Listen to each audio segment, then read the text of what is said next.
Hello, good morning. Shri स्वामीचं म्हणतो. मला एक विषय घेऊन आज बोलायचं आहे तुझ्याशी.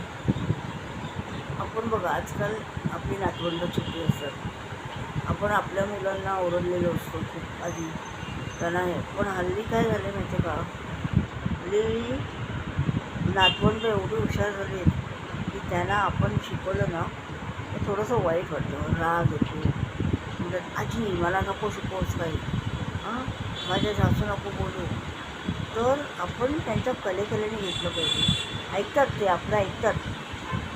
आपण त्यांच्या कलेकलेने घ्यायचं आणि त्यांना बाहेरच्या जगाचं ज्ञान आपणच द्यायचं घरातून. हे ज्ञान काही पुस्तकी नाही आहे, आपल्यालाच द्यायला पाहिजे. आजी आई बाप म्हणून. तर ह्या ते आपल्याला ओरडतील, त्यांना वाईट वाटेल, पण पुढे जाऊन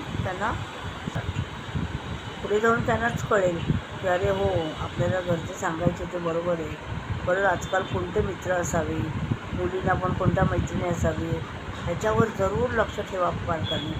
कारण काय होतं, त्यांना माहिती नसतं. ते आपले मैत्रिणी म्हणून जवळ करतात आणि त्याचा म्हणजे फायदा घेणारे लोक खूप आहेत या ह्याच्यात. त्यामुळे घरातूनच आपण आता त्यांना ट्रेनिंग द्यायचं असं की कोणाशी बोल, कोण लबाड आहे, कोण हे तू ओळख आता, असं मला सगळ्यांना द्यायचं वाटतं. म्हणून मला हा विषय बोलायचा होता तुझ्याशी. बाकी काय शेवटी काय बोलायचं आता, हे आपल्याच चालले म्हणून. बाकी मुलांचा आणि घरातल्यांचा विचार आपणच करायला पाहिजे. त्याच्यात कमीपणा असा काहीच नाही आहे मला वाटत. बस एवढंच बोलायचं तुम्हाला. Hello, bye.